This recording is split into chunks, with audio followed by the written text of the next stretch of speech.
can say definitively that religions are all bullshit. Welcome to Brainstorm. We have the explicit tag for a reason. This is a base level argument to a higher level morality. I get paid to science? Two science as much as one can science. What the hell was my point? Trigger warning. The Brainstorm podcast will criticize your most cherished beliefs. We attack nonsense in all its forms and discuss difficult subjects. If you peddle pseudoscience, supernatural woo, or religious dogma, then this is not your safe place. This is the home of hardcore skepticism.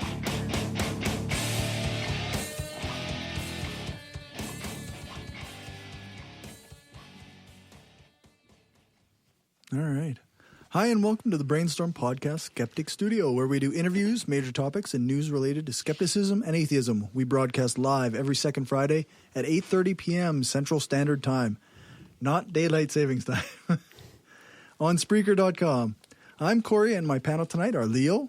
Hello. Lisa. I'm sorry I'm not Angela. Renee. Hello. And the always amazing Dave doing sound. Hi. We're here in Roman Empire Studios in Regina, Saskatchewan, and today is April 14th, 2017. This week we have an in-studio guest, Justin Bender from local band Third Ion. Thanks for joining us. Hello. Thanks for having me. And now silence. And that's it for tonight. And I ruined it already. Thank you for the interview. Yeah. So I guess we might as well start off with something simple, like when did you start Third Ion? January of 2014. And So not that long ago, actually. No, not long ago at all. It was something that the drummer Aaron and I had we met, I think, in like 2010 or something, and he lives in Winnipeg, and we just kind of kept in touch, and we always had talked about doing something together, but I was busy with Into Eternity and playing in another band here in town, and it just, I didn't really feel like I could make the time to start a new project. But then when I quit Into Eternity, and I was going through a divorce at the time, and it's pretty much the second the dust settled at all from both of those things, we just started that up and went full force with it. And we kind of thought it would just be a studio project, write some songs, but it just kind of morphed quickly into a full-fledged band. Yeah. Well, that's awesome. And I guess because it's an atheism show or a skeptical show, you're an atheist. Yeah. Does that have any influence on the songs themselves? Yeah, definitely.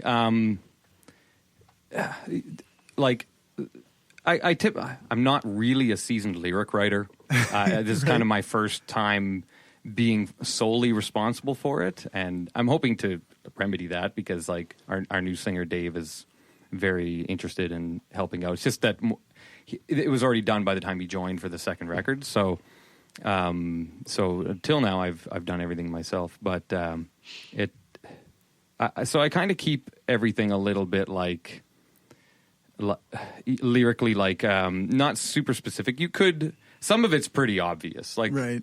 But sometimes I think that a lot of it you could just kind of interpret how you want, and a lot of it's just like space adventure stuff. Right, just imagine, a lot of sci-fi themes in there. Very, very sci-fi. That's I try to just, like, a lot of metal is really serious, really too serious. Right, and I just wanted to kind of really have more fun with it than I usually do. So, well, that's cool. Yeah. So I guess we were talking before we started recording about labels and prog metal and mathcore and whatnot. So where does Third Ion land in the label game? Well, I mean, that's one of those things where sometimes it can be hard to name, to label yourself, right? Right. But yeah, usually it's something somebody else gives you. Hey. Yeah, but you kind of have to, because you have to. It is a business, and there's a market and all that stuff, and you do have to kind of figure out where to market yourself and to who. And I mean, I think that the most obvious thing is just to call it progressive metal, like prog metal or whatever. That's cool. And that's so we've just kind of rolled with that. We haven't got too into the, progressive post-hardcore, just like all the different subgenres. Right. Enough of that. Just prog. It's proggy, and it's heavy enough to be metal, I guess, most of the time. So It counts. yeah, Nice. So we Speaking just of- did that. Speaking of labels, where does your band name come from? Why only 3 ions? Just a play on words for third eye. I was kind of the original. Me and Aaron were just brainstorming, and Right. we just were We like brainstorming. Yeah, we just kind of were throwing things around, and that's one of those ones where it's really, that's another thing. It's like really hard to come up with a band name, especially one that isn't taken. So immediately it's like, we both liked it right away. Right. We immediately Googled it and tried unique. really hard to find somebody else with that name just to make really sure, because we liked it a lot. Right. Right. wouldn't Simple wanna get without being too sued later. complicated. Oh, yeah, you don't get sued. Yeah. I like simple and not like, 1 or 2 words. I like something like that that's identifiable, has a good ring to it, and sticks in your head. Do you guys remember in the 90s when Bush would come to Canada and they had to be Bush X? Yeah. Because there was already a band called Bush in Canada? Yeah.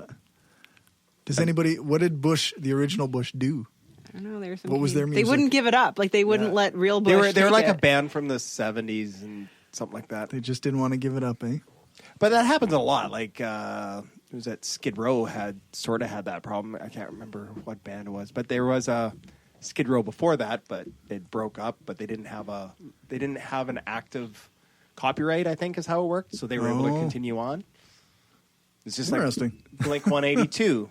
They were going to go by Blink, but they found out someone else had that band name, so they had to come up with something else. If I remember, So their name became like the Yahoo email suggested name when yours is taken already. kind of, yeah. Blink Yeah. 182. Before that, though, before they generated it themselves. Like, it was there. That's right. Right? Maybe, Like, this is maybe that's like- where Yahoo got the idea. Yeah. That's funny. So, I guess Dave's a music guy. Yeah, I'm a guy. You're a music guy. You listen to music I listen to lots of with music. ears. Yeah, we were mostly having a ears. really good conversation before the recording about different labels and Yeah. They're kind of they're necessary, but they're also somewhat meaningless sometimes. Like, Yeah. it's just like, that's music. You know, like, if you like it, if you like it, you Absolutely. like it. You know? Yeah, I can get really tired of the genre game. Yeah. Sometimes. sure. Yeah. yeah, I guess I'm a big fan of that show that on YouTube, that Lock Horns with Sam Dunn, right. and just some of the arguments you watch them get out when they're trying to discuss different genres or subgenres of metal, and just some of the arguments that they get into is just ridiculous. Right. And it's like, no, that band can't be that kind of metal. They only use 4/4. They have to use this beat. It gets utterly ridiculous. Right. So, have you been playing music like your whole life? Did you start young? I was about 13 or 14, I think, when I started playing. That's pretty it's- young. Yeah, it's been about 20 years now. Long enough to get proficient at it? I guess, yeah. Efficient, maybe is a better word. I don't know. I like it. It's fun. No, that's good. I don't play nearly enough anymore because like I'm like Dave. I work like I do production stuff for a living. So Okay, yeah. I spend my entire days working on other people's music. So I like, to be completely honest, I've been so busy I haven't touched a guitar in 2 months probably, geez. which Oh my is God. not good. Like that's bad for the hands. You gotta keep them oiled. You know, Limbered up. Yeah, man, it's not good. I shouldn't publicly admit that. Oops. So if you're a sound guy, how like neurotic do you get about your own recordings, like for your band? I don't know. I also really, one of the things that doing that kind of work has taught me is just how to let go. Really? Yeah, you have to learn to, or you can't do that kind of work. 'Cause You have to learn to just commit Yeah. ideas. But didn't Or that you become a dude, mess like that me. dude from Smashing Pumpkins, what's his name? Billy Didn't he Corgan. like record everything on his album? Like he wouldn't let anyone.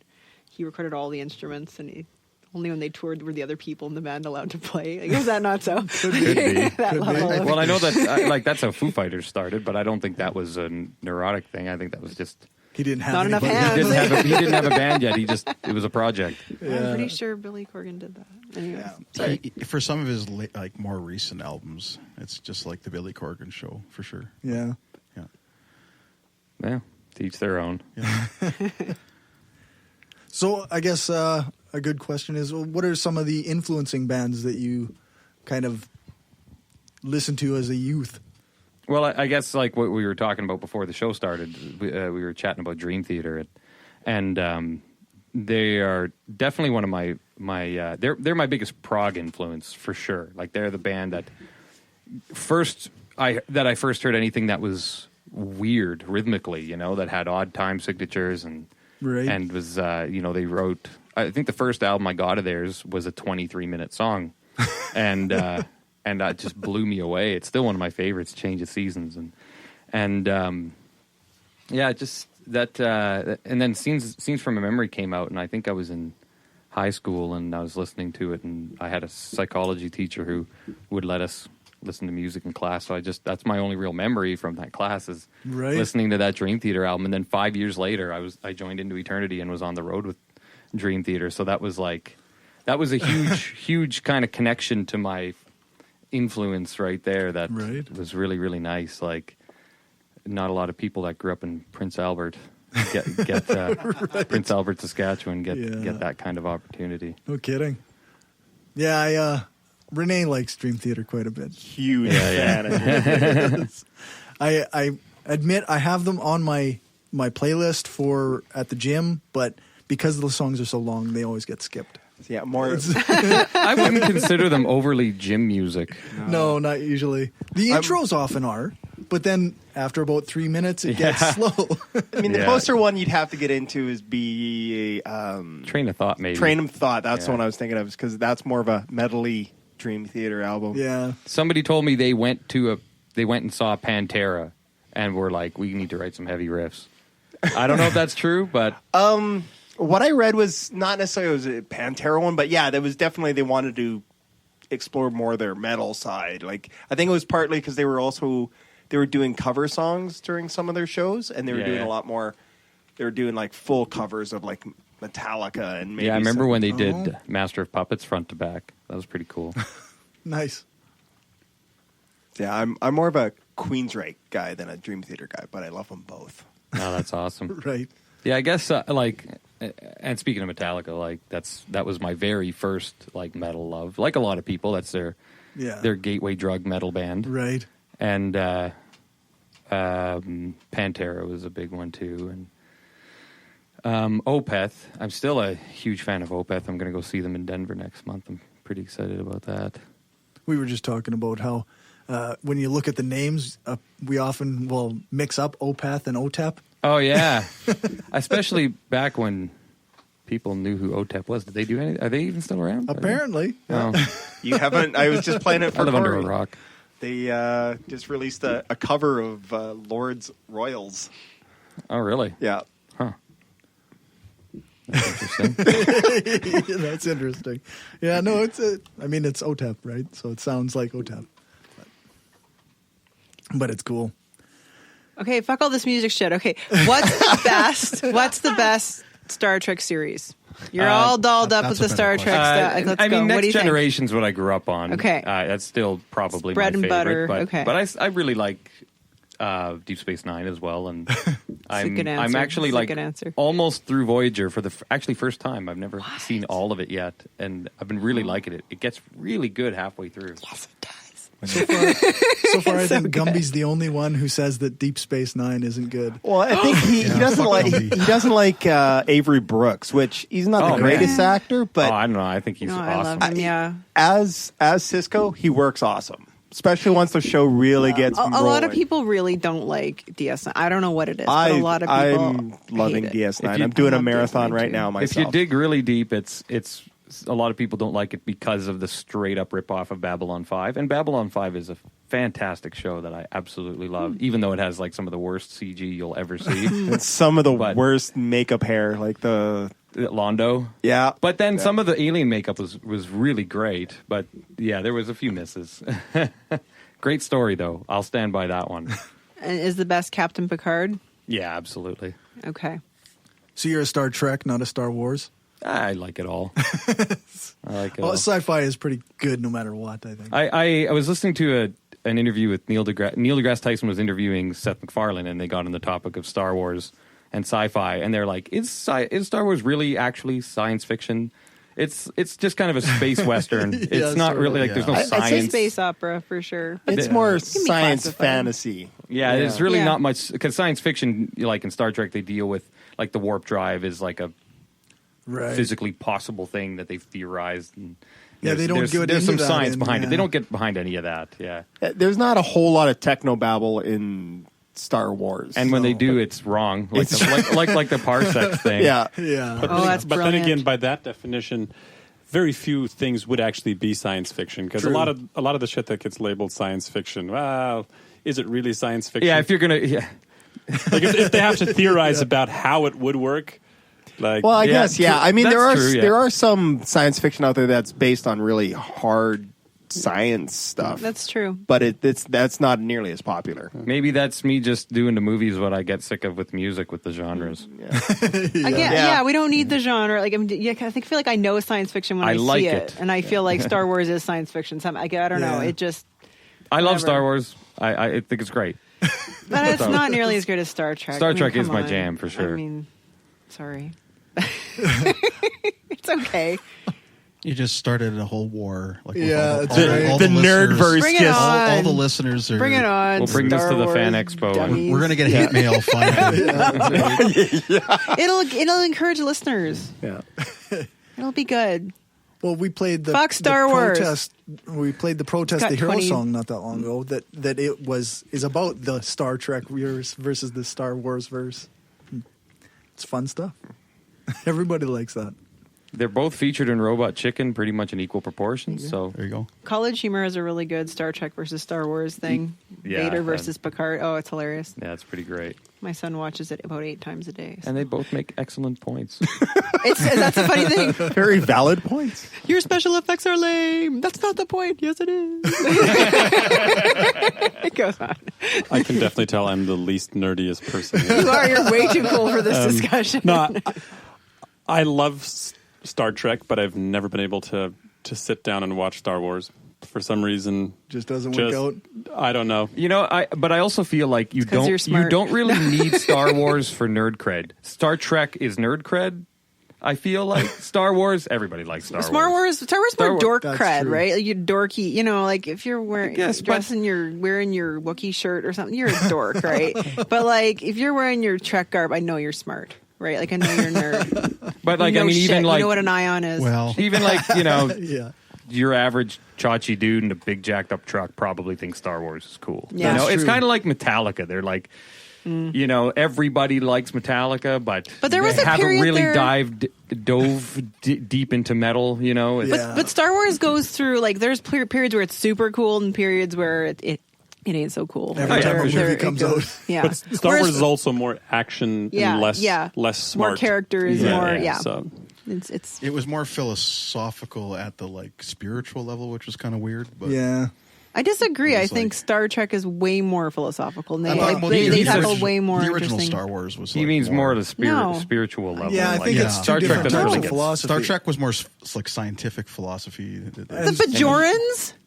Come on, people.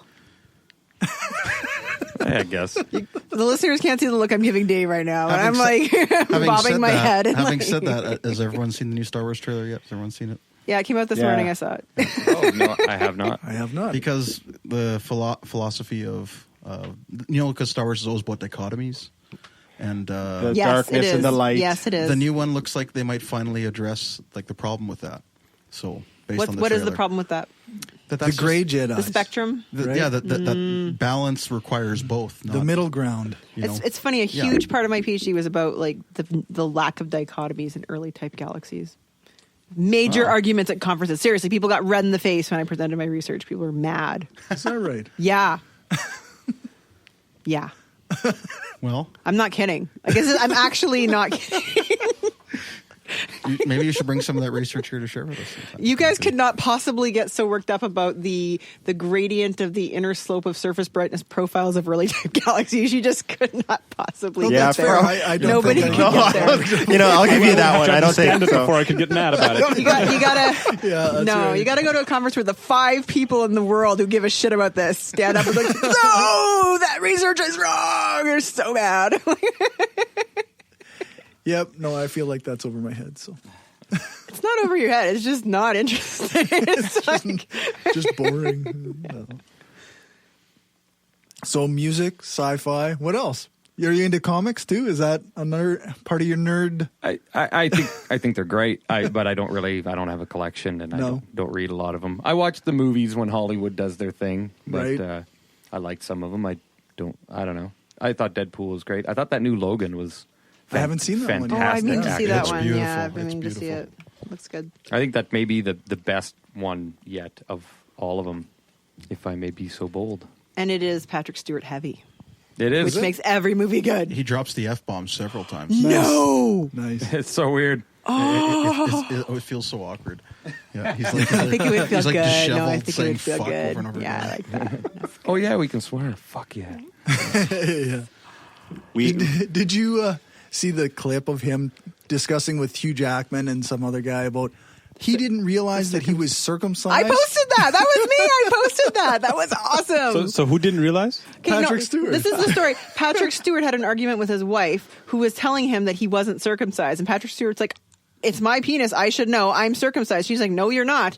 And then Patrick Stewart went to his doctor. And then like the next time he happened to go to his doctor. And then he was like, oh, by the way, am I circumcised? Am I circumcised or not? And his doctor said, not. Apparently. And that's the story. And Hugh Jackman laughed his ass off. It seems like that's something he could have easily Googled and just with found out. Google images, and you would. Do you all right. want to? Do you want? I don't know if you Well, want I'm to do saying that. if you're that curious, instead of Circumcised going penis, to a I don't know doctor, what you're getting. Well, he was already going to the doctor. Okay, he just okay. happened to ask. To be fair, I mean, there's doctor-patient confidentiality. He I didn't guess. have to tell everyone on a television that's show right. program like that this had happened. I thought it was quite amusing, though. but is it is funny. a funny story. Well, I mean, out of the men who are circumcised, you probably don't remember it. I mean, how are you supposed to know? I mean, in a way, if you're not gay, you're not interacting with a lot of other penises. I mean, If you're not interacting with a lot of people. I think that, fair enough. That's a possible show title. Yep. it's good. Brainstorm. Interacting with penises. Other The penises. funny thing is, ever since I started working in cancer care, I've seen so many penises because of prostate cancer. Right, We're always right. treating, they're always naked. But they're all like 70 and 80 years old, but still. At that point, they all look uncircumcised, I'm guessing. I'm not looking, I guess I am looking pretty closely. I don't know. It's all the same shit to me. I guess that's about the age range of Patrick Stewart, so you can just pretend. Patrick Stewart. Yeah, that's right. That's a good idea. I'm imagining you're Patrick Stewart right now. Suddenly your work just That's messed up, dude. suddenly your work just got a whole lot more awkward. You mean awesome, I think, with the word you're looking for? For you, maybe. For them, I don't know. They're under general anesthetic. Oh, okay. They don't know. That's gross. You should really see how gross this procedure is. There is pee, blood, and poop involved in the whole thing. You know, I hang out in Men's Plus at the YMCA all the time. I see There's enough old all that clothes. stuff's Yeah. there, too. I Yeah. see enough of there. It's all there. This is even better, I think. This is more in your face. Every time I You got to get in there. How are Better you going than to treat on. the prostate cancer? You got to get every in time there. I see the mayor, I just think I stood buck naked next to you once. It's fucking Yeah. weird. Right? Yeah. But, No, I got to get my nose, like, I don't know, like within like a few centimeters of their stuff so I can measure how far our catheters are sticking out for all these, because we got to make sure it's precisely delivered. Like, we got to do this shit. Like, Damn, that takes a special kind of human to deal with Yeah. that. That's, no, that's it's not- no big deal. We just it's not do for it. me. We're just, no. And then we Here- use here you thought you'd ionizing be radiation. talking about music, and you're learning about penises. we always seem to devolve into private parts. And Angela's not even here, and we're she's doing not it even like here, without her. This is just par for the course. It's Yeah. a standard brainstorm. Yeah. Standard derailing.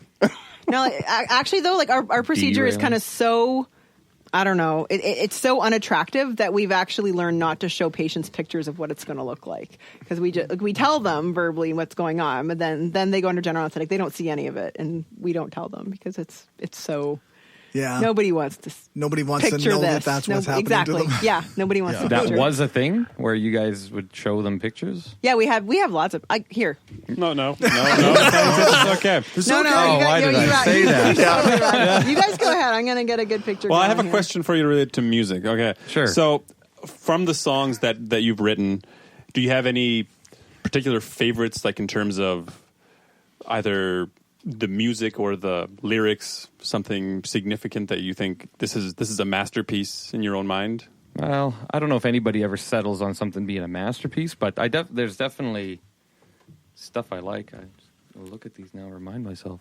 I think Collapse off the first record is one of the best choruses I've written, and it's and I even find I just like the imagery that I get with the lyrics. I just kind of imagine being in a ship or on the like Event Horizon, kind of inescapable, but not going any further in of a black hole. Just for, I guess you would. I guess it would be the type of thing where it would be what wouldn't feel too long to you would take. How does that work? It would be if somebody was viewing it, the time dilation. Right. I might have that backwards in my head now, but anyway. What's the question? I know the answer to this. So if I was circling a black That's hole, true. You do know time the would be awesome. time. Not much time would have passed. Yeah, but it then, would appear to you that not very much time had passed, but to an external Thousands observer, of years. yeah, or whatever, Yeah, depending yeah. on where you were. Sorry, I was distracted because I was looking at this, which All is right. what I do. I can't see that very clearly, thankfully. That's okay. You're okay. I'm okay. So that's the ultrasound probe going to this patient's rectum there. Right, back. Well, all right. For the listeners, that's the explanation. That's the explanation. Now I have new Google song it, people. subject Google matter. Oh, jeez, eh? it. You're welcome. Hey, You Aaron, are if you're welcome. listening to this, the next album is called Rectal. I don't know. Transrectal ultrasound probe. And then what you yes, just- it is. Yes, it is. So what you just described, where TUP. Nobody will know. Trust. Transrectal ultrasound. this is actually the reverse of what you just described. It may just be half an hour, but it seems like 1,000 years to the patient. Patients under they weren't general under- anesthetic, yeah. they're fine. They're. God, man, you're such babies. The women aren't under GA. This is what it kind of looks like in a diagram. Yeah. Oh, jeez. Yeah. Looks like fun. So if you want to write a song that's like very horror themed, I think you just got a couple ideas.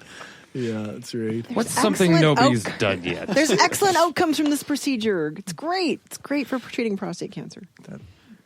Not so great It for reduces music. erectile dysfunction Oh. compared to Good other for treatment medical modalities. science. Yes, That's- indeed. There you go. Always a fan of medical science. I remember. Well, never. Sorry, never. I was going to tell a story, and then I don't know. That's fine then. Holy shit! If Lisa is filtering that, we don't want to hear it. Once you're not willing to say it. Okay. We're good. Okay, no, We're no, good. it's actually We no. I are gotta good. say it because our listeners are gonna want to know. No, it's actually funny. We had this hilarious. She's this hilarious female radiation oncologist, and she was in a meeting once, and we were like, "Oh, how's your patient?" And he won't. None of these guys will go on hormones. Can never convince them to go on hormones because we need them to go on hormones for 6 months to help reduce the risk of their prostate cancer recurring. And she's like, they'll never go on hormones because they all lose their boners. They just want their boners. And she's just going on and on about this at a meeting, and the whole department's there. We're just laughing our asses off because it reduces the ability to get boners for 6 months only. You might as well be And you're dead. 78. Like, you're fucking 78. Anyways, that was what I filtered, but unfiltered. Fair enough. Because I knew everyone would want to know. Okay. Sounds good. No, that wasn't that bad. I know. Not as bad as the pictures. Okay, so I guess we're gonna play this the song "Illogical" off of your newest album. Oh, cool. So I was gonna ask you if maybe you could explain some of the lyrics or some of the inspiration for that song. That's actually one of the ones that's like really, really obvious. Once you, especially once I tell you, then you would listen to it and be like, oh yeah, he's not even. That's like really Right. low hanging fruit for the audience there. But it's just about Spock, about Vulcans. It's Nice. it was just kind of a idea we had after Leonard Nimoy passed away. Just let's just write a song for him. That's fantastic. So that's really all that is. And I don't really remember why we chose that one, because a lot of it is like we have a bunch of music and then it's like, okay, now I got to piece some lyrics together, and I can't really specifically remember why that one. Maybe just because it's one of the more mellow ones, so it feels like a good tribute. It's, you know, it's got kind of a spacey intro and stuff with right. So I guess you picked the music and then wrote lyrics after the fact. Yeah, often, and sometimes the lyrics would even start with just like a working title. We'd give a song, a piece of music, and then, for lack of any better idea, just explore something out of whatever title we came out of, just as a placeholder, just some imagery, something that was interesting us at the time, or something, or. Is that not how songs typically get developed? Like the melody first, then lyrics? I would think so. I mean, I don't know many people that's my understanding. That's something that creative people would know. Well, like I know, like for example, like Elton John would like write, like he has this. I can't remember the other guy, the guy who he collaborates. Pretty much all his famous songs. Bernie are him. Taupin. Okay, sure. I believe you, but so he would write the like Elton John's terrible at writing lyrics, so he would just write a song, and they've actually almost never been in the same room together. They don't like work together. He writes a song, they send it off to his lyricist, and then dude writes words for it. Like maybe bam, bam, bam. This probably explains my failure in the music industry. I used to write some songs back, years ago. I did it the other way around. I would write kind of poem-like lyrics and then figure out a melody around that later. I think sometimes people try that, and maybe like I think like in like folk. Okay. I think like in folk music, like I think that because you can kind of hum out a basic melody. Well, that's a lot. It's very simple, strummy music, right? And right. So I think just kind of picking a key that it seems comfortable in, that you're hearing in your head, and just kind of writing some chords to it. I don't know. So you do that sometimes? I do. I try everything. Like I don't. Sometimes I'll start with just the drum beat. Sometimes I'll start with like a melody. Sometimes I'll start with lyrics. I definitely think it's important to not have rules about it. That's for sure. Yeah. Right. That's just it. Let your whatever creativity happens, just do what it does, and don't force it. I remember a few times in my life thinking, okay, I've got time today. I'm going to write some music, and then. That's never when it's going to happen. Right. Fuck around on Facebook instead. Yeah. It's like, nothing's working today. No, right on. So I guess before we actually go to the break and play the song, where can people find information about Third Ion? I guess thirdion.com and facebook.com/Third Ion, and my Twitter and Instagram handles are they called handles? Is that still a thing? I don't know this social media shit. Sounded cool. Handles. I think Twitter handle is a handle. thing. Yeah, people say that feels really 90s. I don't know why. Like my it maybe is my online profile handle. What's your MySpace? Yeah, right. Exactly. Yeah. But yeah, my Twitter and Instagram is JB_Third Ion. Cool. Yeah. All right, so we'll play Illogical and then some commercials, and then we'll be back.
like what we're doing and want to help us keep the lights on, go become a patron at patreon.com/brainstorm podcast. You can hear the bonus half hour that we record every episode and get a shout out when you support the show. Become a patron for just $1 an episode at patreon.com/brainstorm podcast. Or you can support the show by ordering a t-shirt, mug or other gear from our store at caffeepress.ca/brainstorm podcast gear.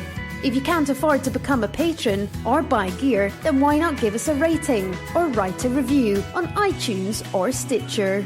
Every rating makes it easier for people to find us. Thanks for your support. If your skepticism is socially conscious and doesn't take itself too seriously, you might like Life, the Universe, and Everything Else. Also, I shouldn't have to say it, but vaccines don't cause autism, and Andrew Wakefield is human garbage. As we've covered on, I feel like half of our shows. We can just start every show with that statement. Andrew Wakefield is garbage. You are listening to Life, the Universe, and Everything Else. No, it would have to be Andrew Wakefield is garbage. Fuck capitalism. You're listening to Life, the Universe, and Everything Else. Life, the Universe, and Everything Else. Available on iTunes, Stitcher, Google Play, and pretty much anywhere else. We are given one life, full of billions of small and large decisions. To be somebody, to change, to be kind, to give hope, to become a better person, and to leave a lasting impact on this planet. It is a decision to be made every single day while your heart is still beating. We've made our decision. Absence of clothing.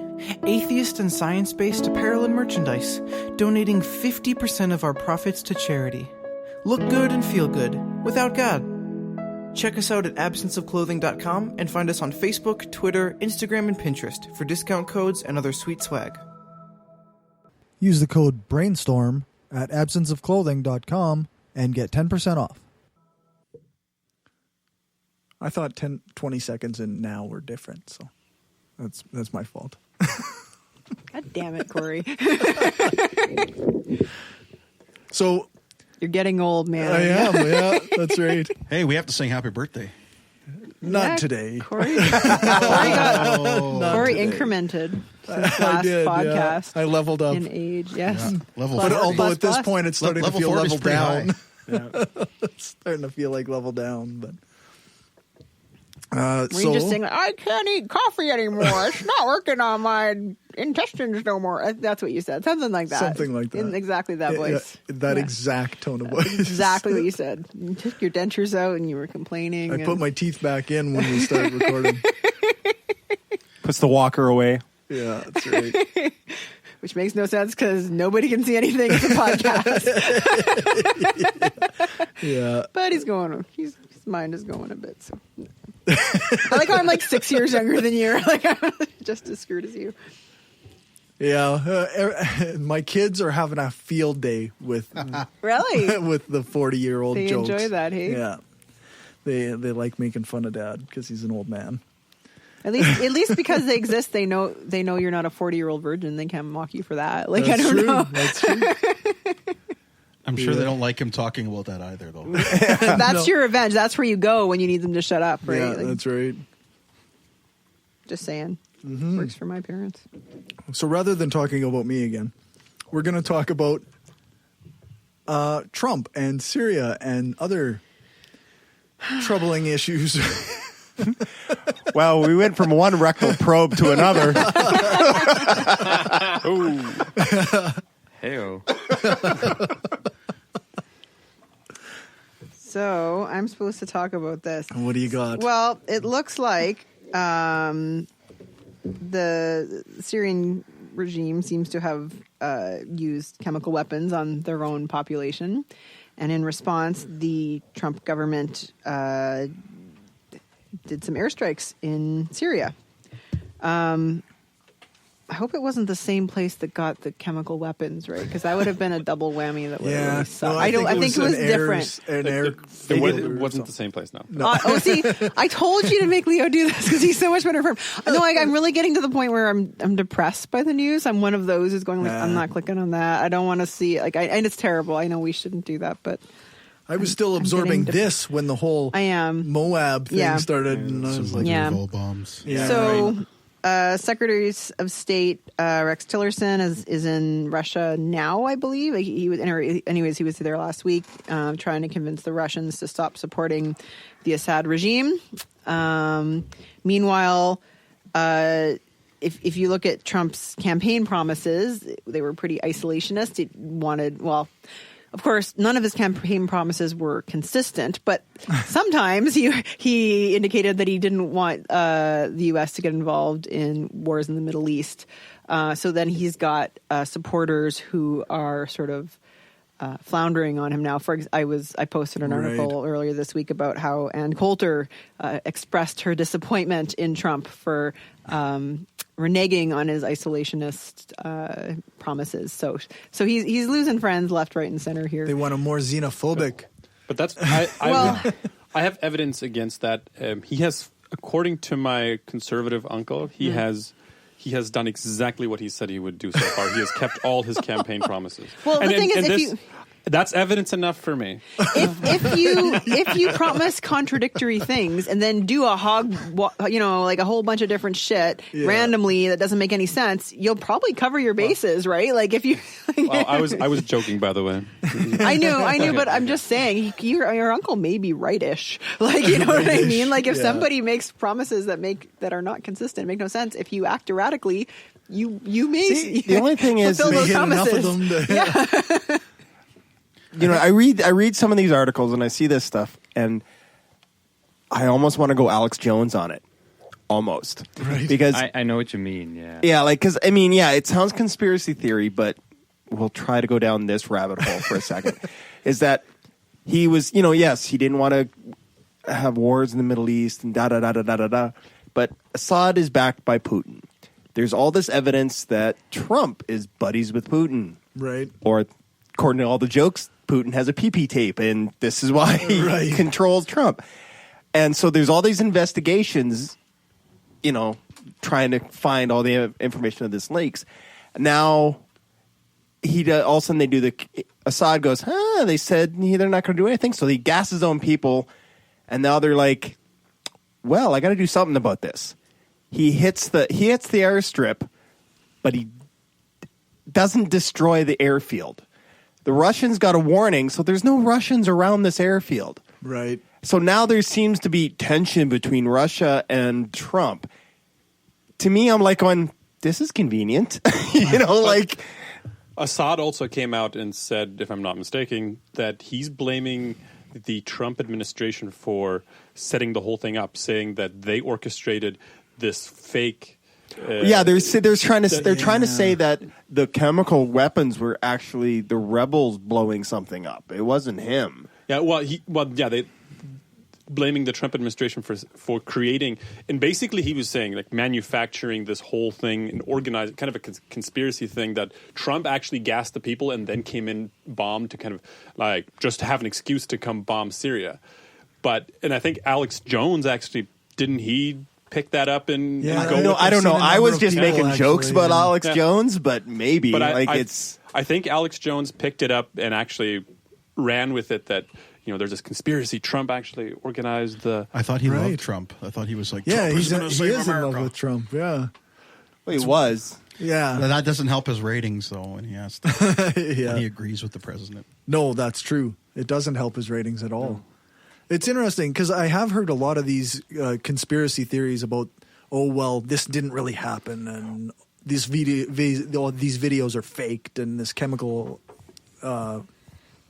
weapon didn't really get put on, didn't really even happen. And I just how do people reach this conclusion? Because everything is fake. Everything is a psyop. Everything is. False flag. They're all, what was that term they were using? The crisis actors. Right.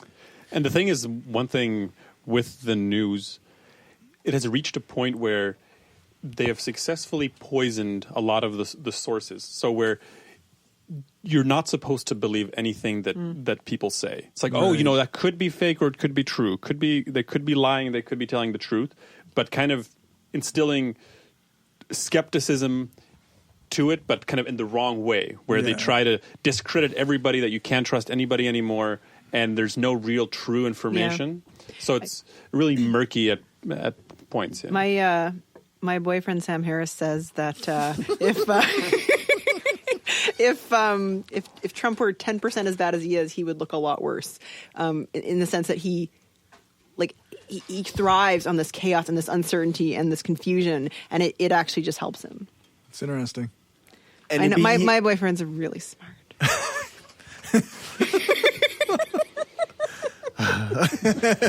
You've been hiding out in his garbage can. Don't be jealous.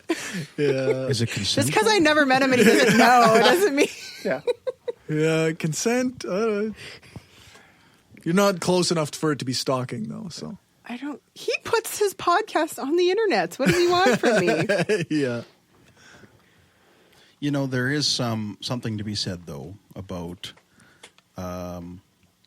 larger government's ability to create scenarios that are fabricated. I mean, it wouldn't be the first time. So, this is true. I mean, so, history has shown, like, there was obviously WMDs in Iraq, and then there was that stuff in Vietnam. I can't remember the exact bay that they faked, and then even my own country, when the Americans were interfering, they weren't interfering.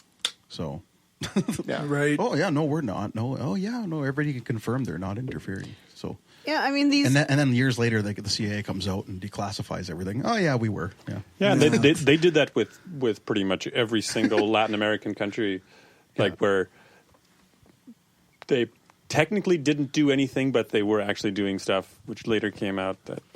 So there is a point to that, but there's also nowadays it's much harder to hide shit like that. Sure. I mean, I think that's the biggest problem is. Yeah.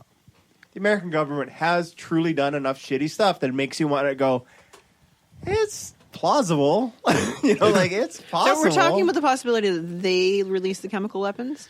Just even that there played some role in supporting the release of the chemical weapons? Even that the story might not be the same as it's coming out, right? Right, like even that, because I know there's other people saying that there was actually a chemical weapons factory or something that was hit by accident or whatever. I'm not saying I agree with either. I'm just saying the possibility that maybe the details are murkier than we understand, right? Like, and either way, it sucks. I can get behind. I can always get behind the idea that, well, maybe we don't know everything that we should know in this scenario. Yeah, but when people just say, "Oh, that video is a fake." There was no chemical weapons released. Yeah, just people have strong opinions over things that are they can't have strong opinions. But there was this meme going around that to Republicans, Syrian kids are like embryos. If they're in Syria, they're sacred, but once they go out, they can go fuck themselves. No kidding. That's about it. Eh? Yeah, it matters when they're there. Because the first thing Trump did when this happened, they gassing innocent little children. That's why we have to go bomb them. And so, I mean, I agree that that's a horrible thing. Yeah, but I just thought that was pretty spot on. Like once those Syrian kids cross into a different country, fuck you. The little children that he refused to let into the country, exactly. Right? let's go save the kids that you banned from coming into your country. Yeah. Won't somebody think of the children, but not here. There was another great meme where it was like, here's a picture of a government using chemical weapons against their people. Oh, wait, this is actually a picture of America using chemical weapons against the No Dapple protesters. Yeah. It's just like, oh, yeah, I saw that one, yeah. It's like, oh, oops, wrong picture. I don't know. I mean, even look at something as recent as the Iraq War, right? Where the reasons for going to war were really, it turned out not to be true, basically. The WMD's claim turned out, I mean,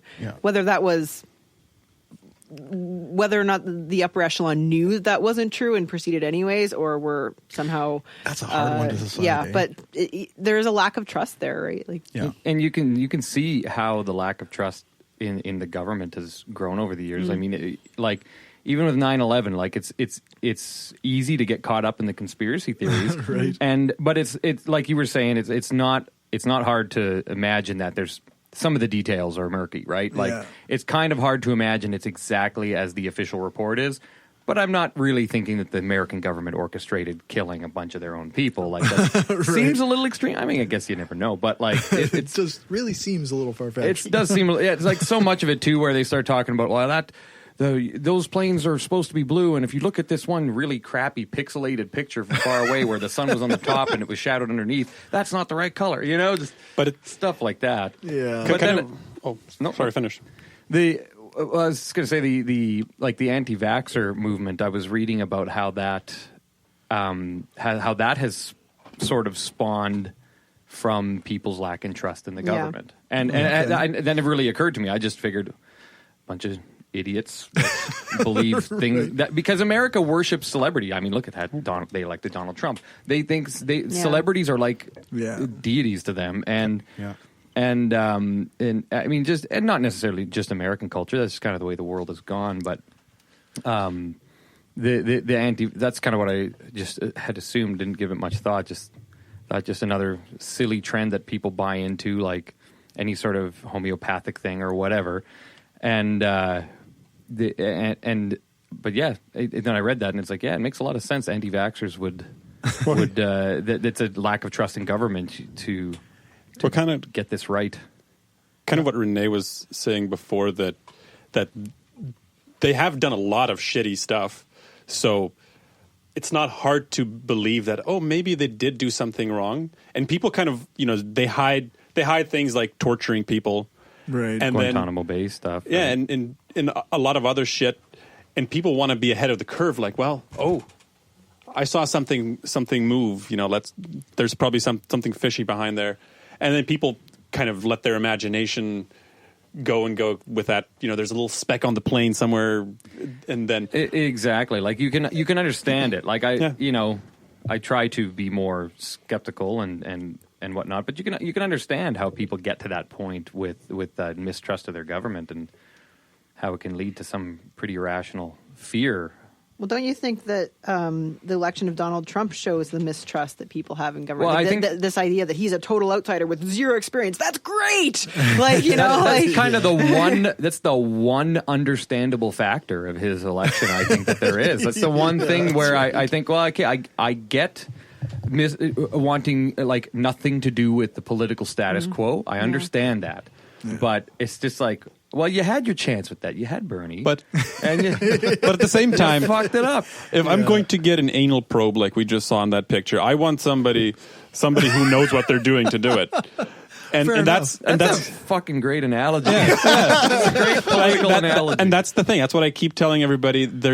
Politics is one of those things that people who have absolutely no experience, they think they're experts at it. So every schmuck who has never read a book anything to do with politics and music, thinks that they know have all the right answers to it. And so it's one of those fields that people think that they can just automatically be an expert if they have an opinion, where it's not the case for most other things. Are you saying we need to stop just accepting people walking off the street and doing this procedure on people? That's what we do. That's kind of where joking. Starting Monday. Well, other than that one guy he hired says, no, I give the best anal probes. I'm awesome at anal probes. Ask anyone. They're huge. They're huge. We have some new sound bites for our intro. I give the best anal probes. You're welcome, everyone. You're welcome. That's right. I would just play all your patients that skit from Kids in the Hall where there's they're getting abducted. There's like they're abducting hillbillies and the phallic looking heads on the aliens, and then they're giving them anal probes. But then the one hillbilly's just like this. They give it to him, and he's just like. Has that look of enjoyment. After 50 years of anal probes, all we've discovered is 1 in 10 actually enjoy it. Yeah, that's right. Yeah.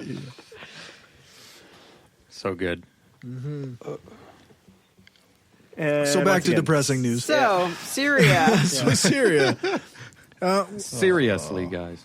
Okay, so very good. Not long after Syria, we had the Moab. Or the mother of all bombs, or the massive ordnance air. Is that why it's named Moab? Yeah. Yes. Mother of all bombs. Oh, for fuck's sakes. It has like this Arab sounding thing, doesn't it? It's like a. I thought that was just just like a thing that the media was calling it. Oh, no, yeah. Fuck. The military refers to it Good as both. acronyms is what the world is about, man. Yeah. Because it's one of the largest non-nuclear bombs they have. It has a I think they blast. said it was the largest. Yeah, I think it is. Yeah, you're right. I think it is because it has a blast radius of a mile. It might even be larger than, like, physically larger and more massive than a nuclear bomb because of the yield, like the efficiency with which nuclear bombs would convert. But when it blows up, it has a blast radius of a mile. That's fucking crazy. You think about it. Bye, Regina. That's for the most part. It's just we're ever so slightly bigger than a mile. Not much. Well, slightly, but okay, yeah, 1.5. We have a golden mile. Not anymore. Oh, so sad.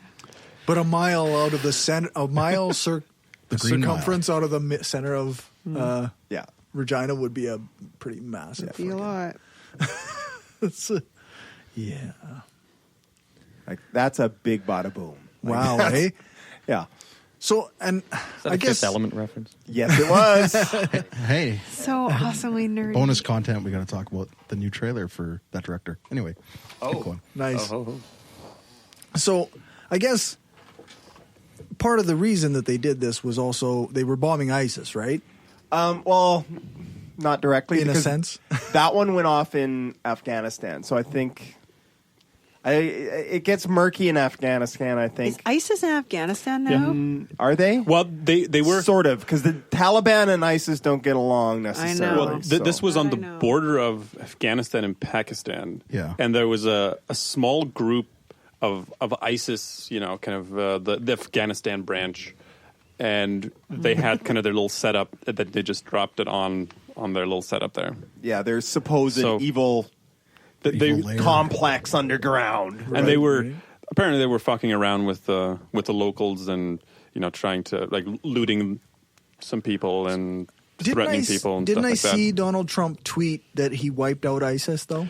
Well, apparently it was apparently that's 30 days from when he took office. So like we shouldn't have any more. According to my uncle, there's no more ISIS.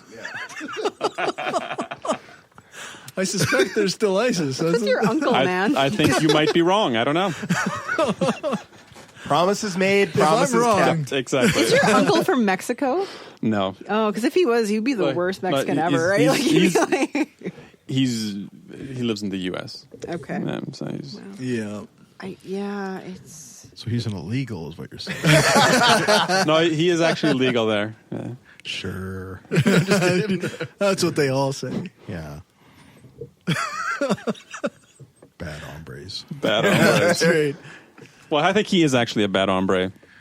So before we started recording, we actually were talking about a little bit about North Korea as well. Like, what's the situation with that? Well, for the past couple of days, North Korea, they have this tradition. I'm not sure what they're celebrating, but they every year at this time, some fucking anniversary, they do like bomb testing. That's kind of like as a celebration thing, like, you know, kind of like a military parade type thing. Let's just blow something up, and they do it with like try their nukes. So like do like a nuclear test, and normally they just go splash. Yeah. And so they wanted to do it again this year, which was, you know, like normally it's just like, all right, fuck it, go ahead, you know. But they don't ask for permission first, I would assume. No way. But the U.S. administration was like, no, don't do it this time. We don't want you to. And then kind of escalated to a point where they were threatening to preemptively strike. Is that right? So I think Donald Trump was the first one to say, like, oh, you know, if they're not going to play by the rules, then you know, who knows? Maybe we'll just like bomb a little bit, and then nuclear bomb, and then maybe just a little bit. And then Kim Jong Un, he's like, oh well, maybe we'll bomb first, and so it kind of got tense pretty quickly, right? Because once you start threatening preemptive strikes, that's kind of a big no-no. Well, you're rattling the cage of some pretty rabid, crazy people, and then you're actually, you know, people fear that shit. Like if somebody tells you like, oh, maybe I'll I'll kick your ass randomly for no reason. It's next you watch your back around the guy. But so the U.S. moved in one of their, I think, Navy destroyers into that part of the ocean, and so that didn't help to make it better. And now China, China's kind of a North Korea sympathizer a little bit. They've backed North Korea forever, but they don't like really back them fully, but they're like kind of friends-ish. But now they kind of treat North Korea as they're really special cousin. Yeah. So, but now when this went down, China actually took sort of the U.S. side. They actually moved a bunch of their military to the border of Korea. Okay. And they basically told Kim Jong-un, like, just cool it, buddy, just cool it. Like right. we don't need this kind of shit. But they actually they moved their military there to just be close if some shit does go down. But so it seems like China's actually the reasonable one. That's never a good sign. Would you look at that? Yeah, that's not a good sign, is it? I have a stupid question. Does China have the bomb? Yeah. China has nuclear bombs, supposedly. Like they India, Pakistan, China, UK, United States. That's it, right? France, Israel. Those French. Israel has, I think, a few. Do they? They do, but they don't advertise it. No. Yeah. But China is one of those that also doesn't really advertise it too much. Right. But I think they're kind of allowed to have them now.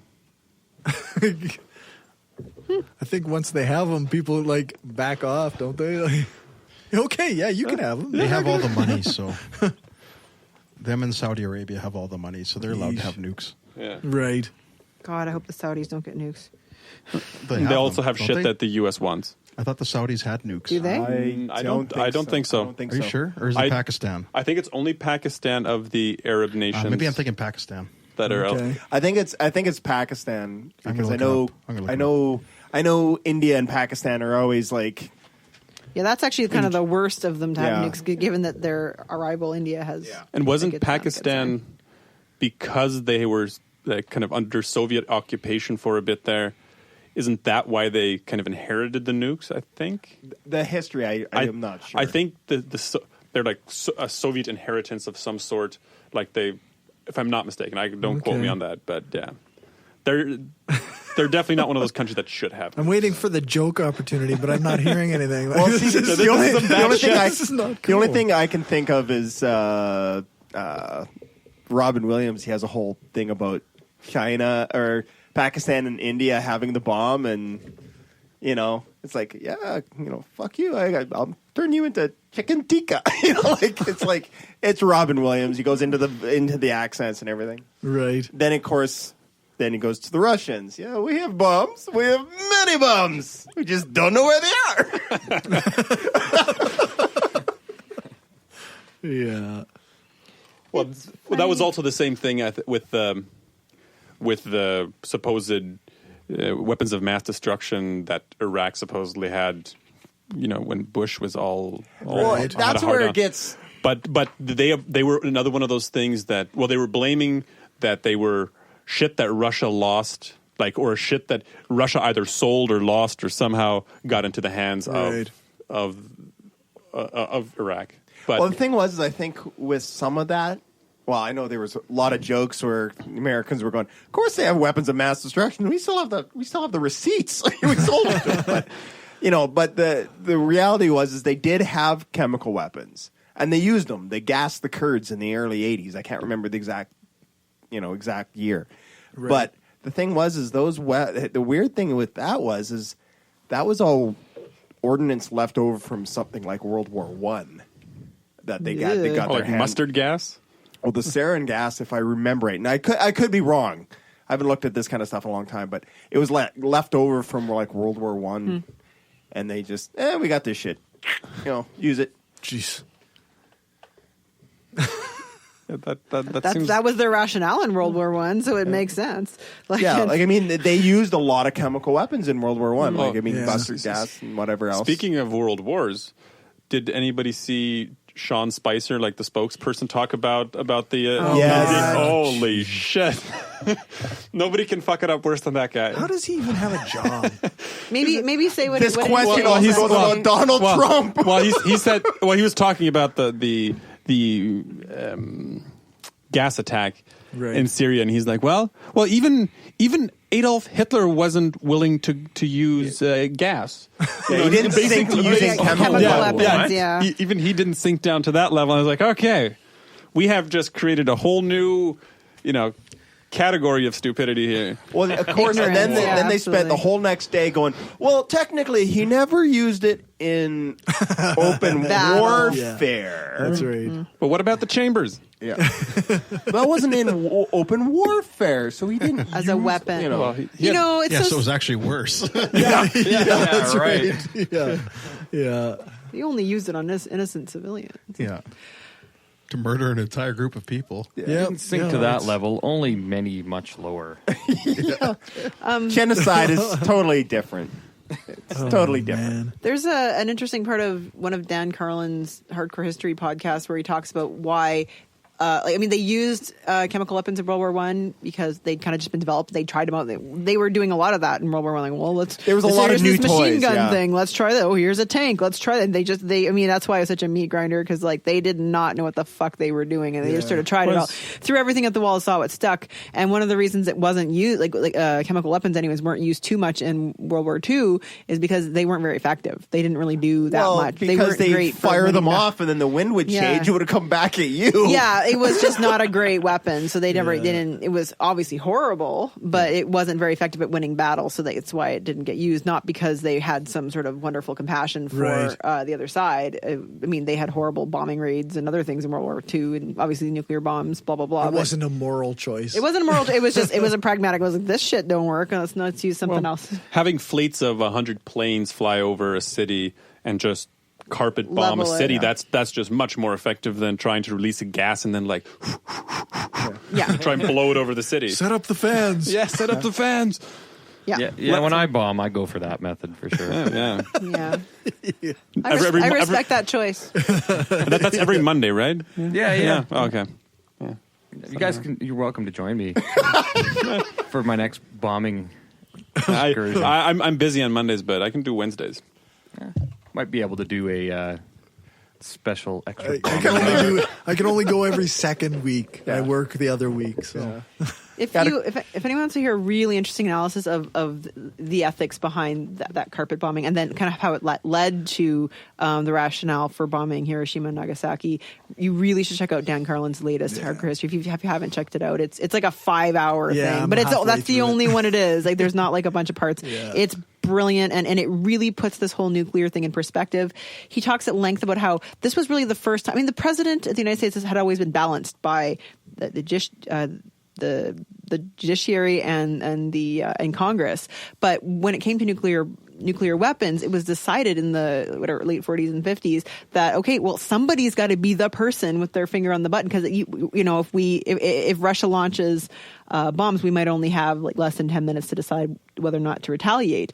And so it was decided that one person has to have that responsibility, and logical person would be the president. So until that moment, the president didn't really have in terms of nuclear bombs, that is really an element of the presidency that's really quite strong in terms of power, and to think of Donald Trump having that kind of power, as you listen to the episode and you think about it in terms of Trump, it's absolutely terrifying. The fact that the guy with the nuclear football is getting picture taken and put on Instagram because the guy's standing around in Mar-a-Lago, it's just ridiculous.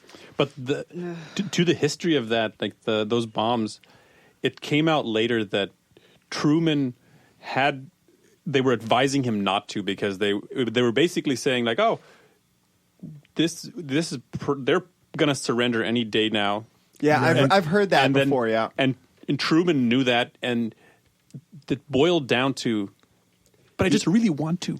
Well, I think I saw something. That's not how Dan Carlin's been. You can go ahead and listen to it. It was kind of like, we can justify this, and we really want to see what it does. I also heard that part of it was also that because of where Japan was, the Americans wanted to put their stamp on defeating Japan before Russia could come through. The way that Dan frames it is that there has never been, and there hasn't been since that war, a to action as massive as what it would have taken to actually invade Japan from the United States, like to cross that much ocean and to extend that far out of where you have bases and supplies, and it would have been so way more massive than D-Day ever was, for example, right? Which is only across the English Channel. Well, the thing was that it wasn't actually the U.S. who would have defeated. It would have been Russia. Like the Russians were moving very, very quickly, and the Russians would have taken over pretty quickly. But with this nuclear strike, the U.S. could, like Renee said, they could kind of claim it, like, oh, look, we did that, we're done. Yeah. And so, but it was actually much murkier than, oh, this was absolutely necessary. No, I mean, but Carlin talks about it, but he talks about it in context of, like, for example, the bombing rates. I mean, they had already, the reason they didn't attack Tokyo, for example, is because they'd already pretty much leveled it with traditional bombs, like carpet bombing. Like, it was already pretty much fucked anyway. So, like, weren't they on their way to, like, they had been winning many victories, yes, right? Like, they were on their but way it's to slow, basically, right? It was. I mean, it would have been. He talks about the balance of like a lot more American lives, and in order to achieve that victory, versus almost no American lives to just drop bombs and have them capitulate. Because I don't think that the Japanese were ready to surrender. I don't. Think and that's I wonder where they were. how history would have played out now today with Russian-controlled Japan. What that would have been like. I don't know. Or if it would have just simply been like, okay, we would have been Soviet-controlled We're Japan. going back home. Yeah. I don't. Who knows? I don't know. It's an interesting conversation. That's a sci-fi right there, like Man in a High Castle kind of thing. I'm reading that book right now. I'm reading thinking it. Harry Turtledove and alternate histories. Wasn't there a Sliders episode? Did you ever watch that show? Jerry Yeah. O'Connell. Yeah. There was a Yeah, Sliders. yeah. There was a Sliders with the I think it was America, obviously, but it was Nazi controlled. Right. Probably Philip K. Dick inspired. Nice. All right. Well, let's take a break. For live listeners and patrons, you can enjoy the next few minutes, and then we'll be back. For regular feed subscribers, this is where we'll end the Skeptic Studio. Make sure to check our website, brainstormblog.net, for show notes that will come out eventually, upcoming interviews, and all the ways to support the show. If you have comments, criticism, or praise, then you can check out our contact page or email us at mail@brainstormblog.net. Let's do some listener feedback. Does it say we want to hear more about assholes and rectums? It doesn't, actually. Oh, that's strange. Okay, so we lost another patron this week. So I'm just gonna jump out on and say either people are having financial issues or they don't like us anymore. But either, it seems like, I don't know which I prefer. Maybe it's I because don't want Leo was anybody gone to have for a while. financial issues. Leo was gone for a while. Now he's back. So they're going to come back. Now they're going to come back. They're going to come back. All right. You good. It's on you now. So I was messaging with Nathan on Patreon, and he said, your guests have been top-notch, and I also love the banter when it's just the hosts. Even better when you get super sidetracked and off topic. Well, that's good because that's what we're good at it. We excel at being off Well, topic. maybe we should play that train wreck in honor of Nathan. Yeah. No, that's okay. I think between all of the hosts, the show finds a very reasonable balance on the social justice spectrum where you're not off the deep end on either side, which is refreshing. Even Gumby? No, just kidding. I emailed him back and I said, I get further and further to the one way, so where I'm sure there are people who think I'm off the deep end on that side of it. So I'm glad he doesn't think that, but I think there are people who think that. If you want to support the show, then check out our website, brainstormblog.net, and click on one of the support links or go to patreon.com/brainstormpodcast. There are lots of different levels of patrons, and you can have access to over 40 patron-only posts, including exclusive content recorded during the break, between shows, and monthly content for $5 and up patrons. I've recorded one for April, I guess, and I'll release it soon. iTunes reviews. We got no new iTunes reviews. I downloaded and installed iTunes on my computer at home so that I can review other shows. So hopefully we get some reviews from them. If you want us to read your review on the air, just let us know and we will. Even if it's not a 5-star. Actually, if it's a 1-star, we'll definitely read it. Sobbing, crying. Will Driver sent us an email. He says, "Congrats on getting regular contact from people who aren't him." It's great to hear the show growing. I think one of the best things about this show is that it feels like I'm listening to a conversation between informed or mostly informed friends. Mostly informed. Fool them. Maybe half informed. I like the caveat there. That's about right. I'll take that as a compliment. Yeah. He said, "William and I may have to fight if he starts pushing for y'all to be less random and stop talking over each other, because that's how conversations with friends sound." So, because we had a review that said they're getting better at it, not interrupting guests and each other. So some people like us interrupting each other, some people don't. Willie911 also sent an email about our Trudeau episode. He says, "Does Trudeau suck?" The short answer is yes, for a number of reasons, many of which you and the Wayward Atheist discussed.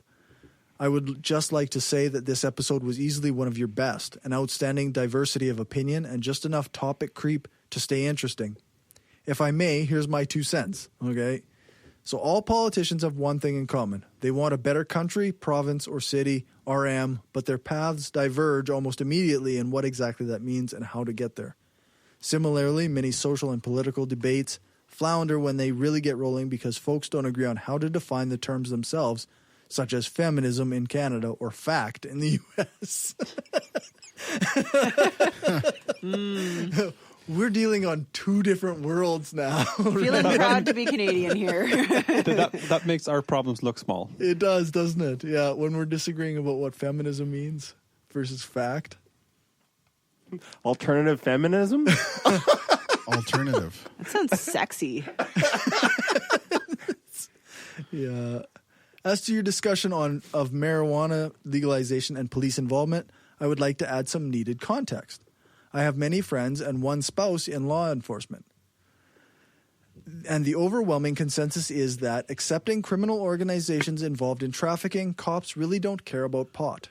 They don't. As long as nobody gets hurt, who cares? Making an arrest for simple possession involves generating a file about an inch thick and takes an officer off the street and glues them to the desk for an entire shift for essentially a victimless crime. That shift, in the consensus view, could be better used out on the street dealing with actual crime. However, the police are obliged to follow the dictates of the relevant legislation that governs their enforcement of the criminal code and provincial statute, so their hands are tied. Yeah. This is why I ultimately decided not to become a cop, because I was considering it. You know how many stories I have, though? Like, having worked in this system, like they pick and choose a lot. They're not tied. They have biases. You're saying they have some discretion. Yes, they do, and they have ways to exercise that. The trouble comes when higher ups start saying, "You're not allowed to use your discretion in this case. You have to do this." And that's actually problematic because city to city, region to region, it changes. Right. Like, you can go to Vancouver, and you can do whatever the fuck you want with marijuana. Nobody gives a shit. You can do it. You can pretty much have any drugs, and they just look the other way, or they send you to the right place.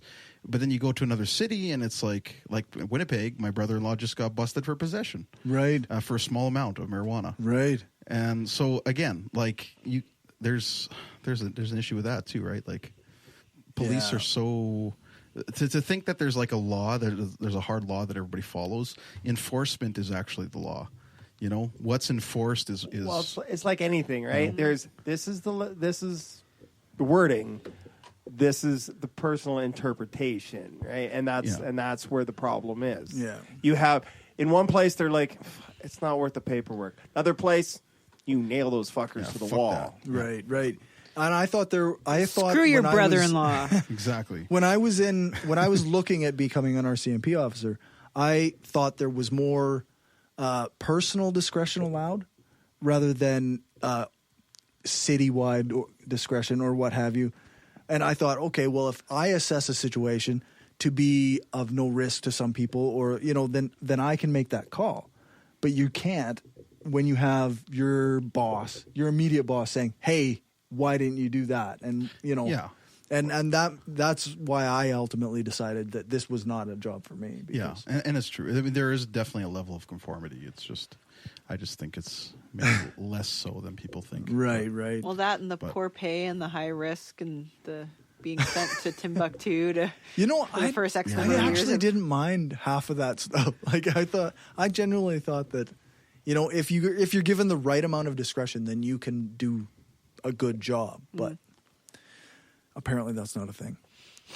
Related fun fact. Privately, most cops find this whole no alcohol in public bullshit to be a complete waste of time. Oh, for sure. Only in puritanical Canada is this carried out to such an extreme. I've been fortunate to travel abroad and in countries where one can walk around with a drink. The social order has not collapsed in shambles. If you're not tossing beer bottles through windows and are generally minding your own business, then carry on, I say. At any rate, folks, well done and full speed ahead. Much appreciated to both Will and Will. Yeah, thanks. Yay, Wills! With the Battle of Wills. The Battle of Wills. Nice. That's actually really cool. I love your time. I haven't been on anything in a while. I don't know if anybody else has been on a thing. Been on a thing? On another podcast or do any shows? Like a boat Not or like something. a couch or on. You are on a couch right now. Yeah. I'm on a thing. It's called a couch. Yeah, that's fair. No, I haven't been on any other shows. We still have to set up with Uber from the Secular Barbershop, but we will try and get something going. I do want to go on another show too eventually. I just don't have time right now. Yeah, because you were invited on the Wayward Atheists. Yeah, I've just been so busy. I haven't had time to even think about it. But yeah. Well, hopefully things work out for everybody to get on the shows that they want to go on. I've still got my Hardcore Skeptic Examines podcast that I'm working on. I've done almost 20 interviews right now. Holy. And I'm going to start releasing them in a couple weeks at one a week. And then ultimately, eventually, I will have a 4-hour episode where I discuss all of the interviews plus my own research and kind of break down everything. And Gumby and I are still planning to do the Positively Skeptical podcast at some point. But keep listening here for more details. Let's hit the outro music. We are ahead of time. Yeah, we are. 12 minutes. And that's the end of the episode. Thanks for listening. Check out the show notes on our website, brainstormblog.net. I'm a bit behind, but I'm slowly working to get things caught up. Very slowly. I have other things on the go. You can get tons of patron-exclusive content by becoming a patron. We do bonus content after every show. I do personal thoughts and content in between live episodes, and I'm putting together $5 content for our $5 patrons. You can join our patrons Will, Lisa, Rob, Aaron, Nathan, Daryl, Marissa, Janet, Stephanie, and the Positively Skeptical podcast by becoming a patron at patreon.com/brainstormpodcast. Make sure to join us every second week when we broadcast live on Spreaker.com, Spreaker.com/user/brainstormpodcast. Our next guest is Dr. Carlos Sulkin, and he will be joining us in studio to talk about atheism and anthropology. He's a professor at the University of Regina, and he's got some published stuff that I don't have links for, but we'll try to share. Thanks, Justin, for joining us this time around. You can find out more about thirdion.com you can find more about Third Ion at thirdion.com. Thanks to Dave for our intro music. Thanks to Alex Kemper-Murdoch for doing the voiceover for the intro and some of our ads. And thanks to Jason Camo for our outro music. You can find his stuff at aloststateofmind.com. All music is played either with permission or under the SOCAN license to play. For more information on SOCAN, you can check out the music license info on our website, brainstormblog.net, and get your Brainstorm gear at cafepress.ca/brainstormpodcastgear.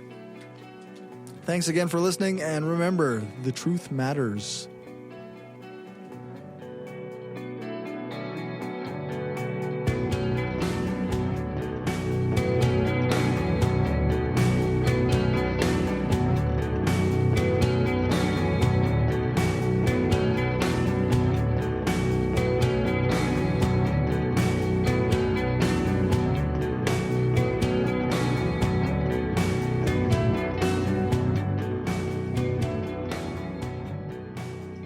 This is an opinion-based podcast. Each person on the podcast is responsible for their own opinions, and those opinions don't necessarily reflect the views of the rest of the panel. Any guests or anyone associated with the people on the podcast, such as spouses, partners, children, other family members, friends, or employers. No one person speaks for the podcast with the possible exception of Corey, and he doesn't speak for anyone else on the show. The Brainstorm podcast does not represent the views of our sponsors.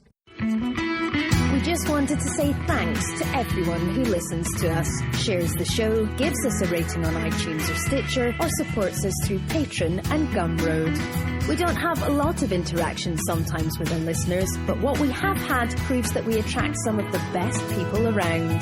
Smart, kind, and cool. An audience truly worthy of the titles hardcore and woo-free. Thanks for helping us make the world a smarter place.